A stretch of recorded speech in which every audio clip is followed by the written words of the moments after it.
How's it going, my bakers? Hope you're having a great day. Welcome back to the channel. In today's video, we'll make a cold fermented sandwich loaf. So let's go to the kitchen and get started.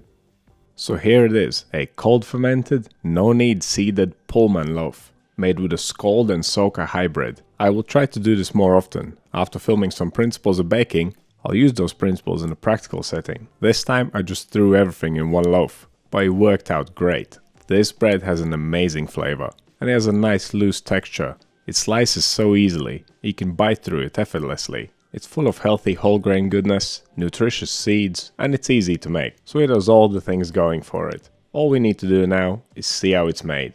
Starting with the ingredients, we'll need some whole wheat flour, some white bread flour, some whole grain rye flour, yeast, salt, seeds. I'm using sesame seeds and linseeds. Got some barley malt syrup for sweetness and flavor, butter for softness and shelf life, and of course some water. You can customize this recipe, use different seeds, swap out the rye flour for some more whole wheat, and change the syrup for some honey perhaps. As for the equipment, we'll need a bowl for mixing, scales, dough scraper, a temperature probe, a whisk, and we'll need the bread tin for baking. I recently got this pullman loaf tin from USA Pan, and it has been working great.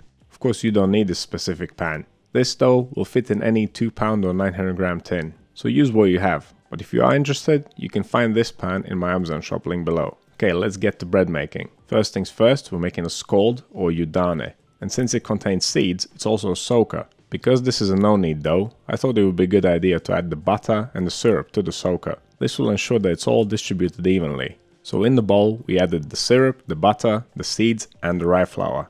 And then we poured in boiling water, and that is all the water in this recipe.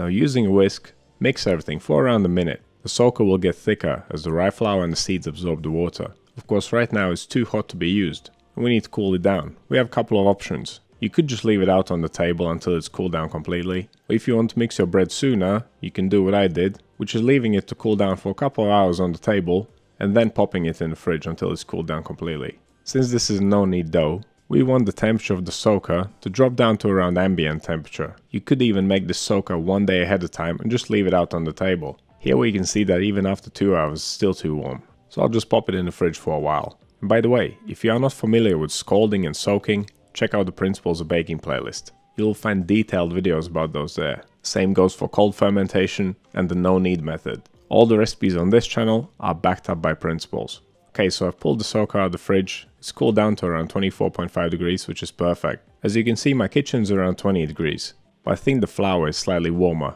Okay, let's move on and finish this mix. Add the yeast, the salt and the white flour to the bowl. Then grab your whisk and mix until everything's nicely combined. A whisk is a perfect tool when you're using the soaking, scalding or no-knead methods. It ensures that all the ingredients are nicely distributed and everything is mixed properly. Okay, now we can add the last ingredient, the whole wheat flour. Then grab the scraper and mix it to a dough until there's no more dry flour left. Now at this point I realized that I needed a larger bowl. So if you have a larger bowl, use it. Saying that, I still managed in the end. The bowl I'm using is a 2-liter Pyrex glass bowl. Okay, this is how your dough should look when it's done. It's very loose and very sticky, and that's totally normal. Let's clean up this mess and check the temperature of our dough.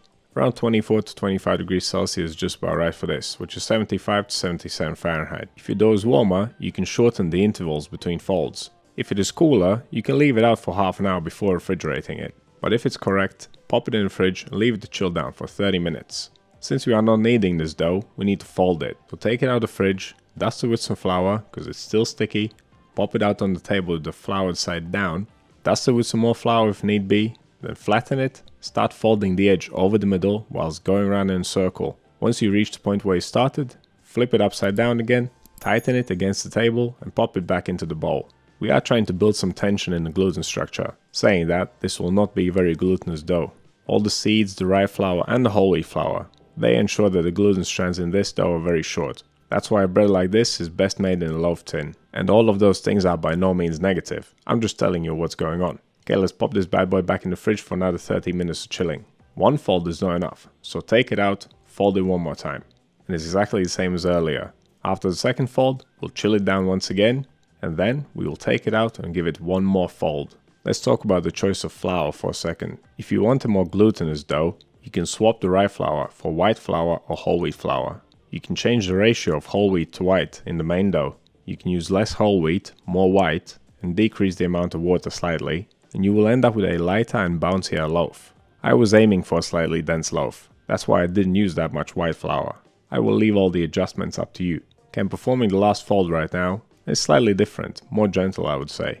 I flatten the dough, then cross the two sides over, then folded down the loose ends and crossed them over in the middle as well. Since the dough is not very glutinous, I decided to fold it more gently in the end, so that it doesn't tear. Okay, now we can cold ferment this, pop it in the fridge, leave it there for around 12 hours.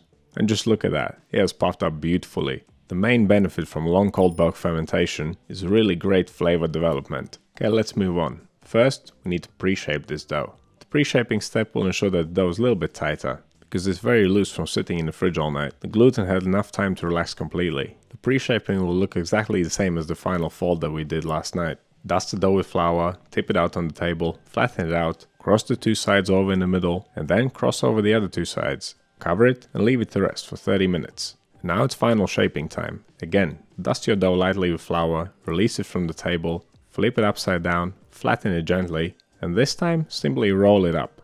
Don't be very aggressive, you don't want to tear it. Roll it gently. As you can see, I rolled it only a couple of times.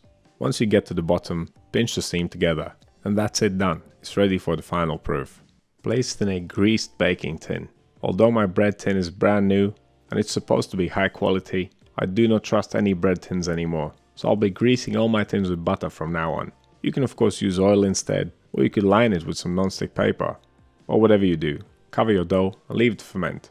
My kitchen was still quite cool at around 20 degrees Celsius, which is 68 Fahrenheit. So the final proof took around 2.5 hours. During the final hour of fermentation, preheat your oven to 180 degrees Celsius, fan on, and that is 356 Fahrenheit. If you are using a lid, make sure to grease that too. Slide it on and pop the bread in the oven for 35 minutes. And the timings will be the same whether you're using a lid or not. The reason why I chose to bake with the fan on is because the bread is kind of protected and sealed in the tin. And I think the fan does a better job at blasting the heat around. If your oven doesn't have a fan, increase the temperature by around 10%. Okay, 35 minutes later, gently remove the loaf from the tin and pop it back in the oven. Place it down on its side and bake it for 10 more minutes. This last part of the baking process will prevent the loaf from losing its shape as it cools down. And whilst that's cooling down, here's a quick care tip for your bread tin. If it's not very dirty, you don't need to wash it. Just wipe it out with a tissue. If it is dirty, wash it with something that is not abrasive, because as soon as you scratch it,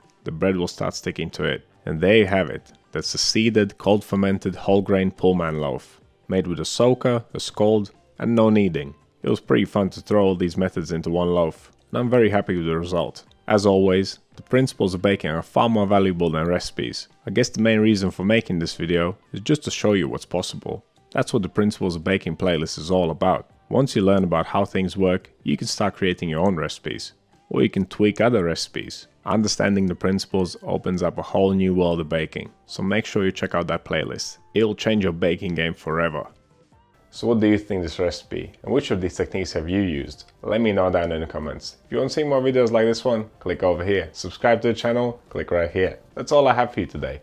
Thank you so much for watching. I'll see you in the next one.